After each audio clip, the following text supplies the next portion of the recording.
Oi, pessoal, boa noite, tudo bem? A dose do Rivotril tá ok? Beleza, então, a gente pode começar. Brincadeiras à parte, gente, ontem eu fiz uma pergunta aqui para vocês, que era mais ou menos o seguinte, né? De todos os seus defeitos, qual é aquele, dentre todos os que você tem, que você não tolera, que você não suporta, que você gostaria de extinguir da sua vida, sumir com esse defeito da sua vida? E aí, alguns de vocês responderam, me fizeram pensar na teoria paradoxal da mudança, que é mais ou menos o seguinte: quando eu me aceito como eu sou, posso então mudar. E aí, por que é paradoxal? Poxa, eu vou me aceitar, eu vou aceitar esse defeito, né? Duas pessoas citaram, por exemplo, orgulho. Sou orgulhoso, sou orgulhosa, eu não gosto disso, não gosto disso em mim. E aí eu devo aceitar isso em mim?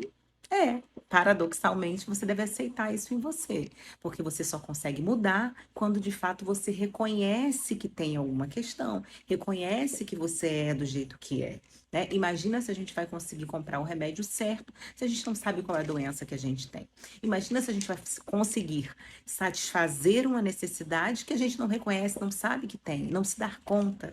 E vamos pensar juntos. É mais fácil a gente aceitar uma crítica que é de fora, a outra pessoa te fazendo uma crítica. Vou citar mais um exemplo aqui, deixa eu ver, da Tamires. Então pensa comigo, Tamires. Imagina como seria se uma pessoa de fora, um amigo, uma amiga, sei lá, qualquer pessoa da sua família, se essa pessoa fosse quem chegasse para você e falasse o que você mesmo percebeu em você. Olha, eu acho que você tem o ego inflado, você não faz mais do que a sua obrigação, garota, mulher, né?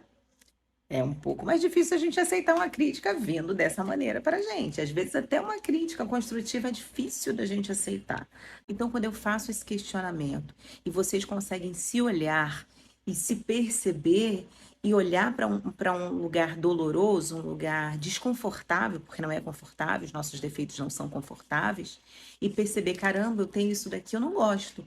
Beleza, mas esse é você. Isso faz parte de você. Ainda que seja uma coisa ruim, esse é você. Então, o primeiro passo é: ok, eu sou assim, sou orgulhoso, sou insolente, sou sincero demais, sou grosso, enfim. Não sei o que eu quero, não sei me expressar, como a Maria citou, não sei demonstrar o que eu sinto ou o que eu quero, tá?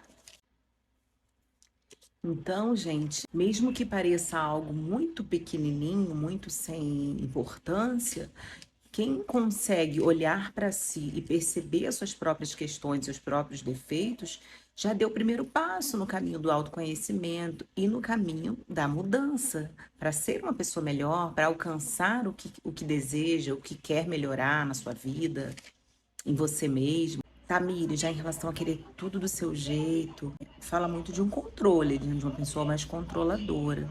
E aí eu te pergunto, você nasceu controladora? Era um bebê controlador? Provavelmente não. O que foi acontecendo na sua vida para você ir se apropriando desse local de controladora?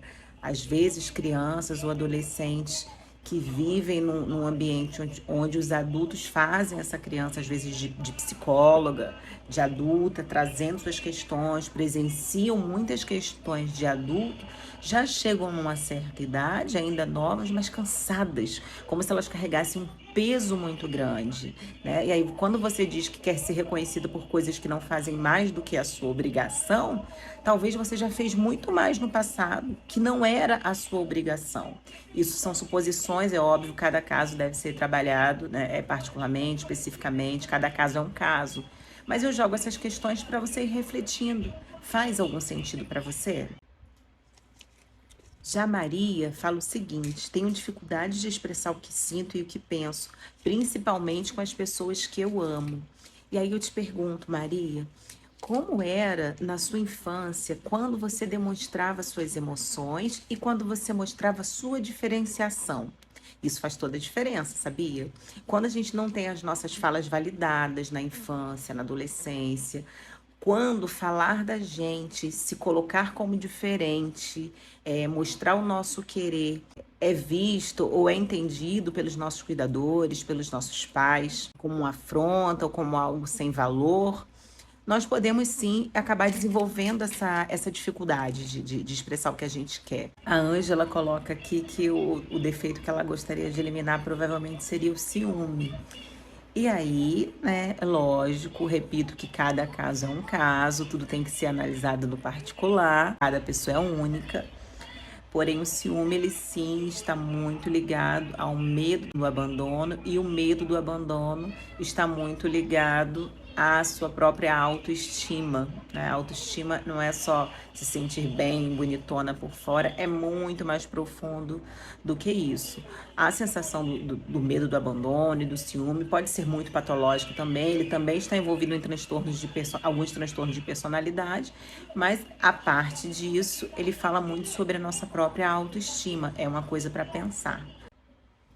Em relação ao orgulho, Paulo, Cíntia, em que momento você precisou agir com muito orgulho no passado?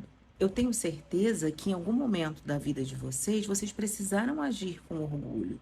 O orgulho protegeu, o orgulho fez com que outras pessoas não passassem por cima de vocês, não tirassem proveito de vocês. Então, no passado, esse orgulho serviu. Esse orgulho era funcional, era um ajustamento que a gente fala que é um ajustamento criativo.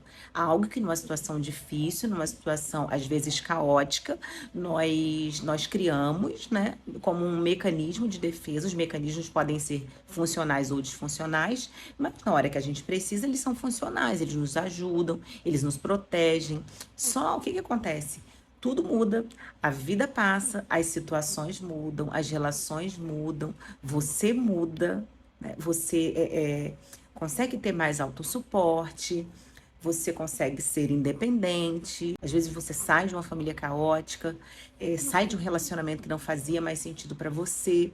Só que você ficou cristalizado, endurecido, para facilitar, endurecido naquela situação, tornou-se um padrão. E você foi vivendo no automático e não se dar conta. É por isso que eu digo que quando eu faço essa pergunta e vocês conseguem se autoanalisar e conseguem colocar isso para fora e responder com sinceridade e com humildade, isso é o primeiro passo, ainda que pareça um passo muito pequeno. Então, gente, o ego inflado, o orgulho, a dificuldade de se expressar, a sinceridade aguda, como diz a Larissa, tudo isso que vocês trazem para mim, de verdade, daria um vídeo separado para cada um. Até tô pensando em fazer, de repente rola. Mas trazendo o que tem de comum, todas as falas de vocês, vamos pensar o seguinte, tá? Isso, em algum momento da vida de vocês, serviu para alguma coisa. Claro que existem os transtornos de personalidades e tudo mais, mas não é disso que a gente está falando aqui. A reflexão que eu peço para vocês continuarem fazendo é: quando o orgulho, a prepotência, o não falar, o não se expressar me protegeu? De quem? E aí talvez você comece a encontrar novas respostas. E encontrando essas respostas, você consiga de fato se dar conta, porque se dar conta é diferente de racionalizar. Às vezes a gente pode saber, às vezes a gente sai da terapia, entendi, compreendi, ok, o que eu faço com isso? Porque é diferente, é muito diferente. É por isso que eu não gosto de interpretar.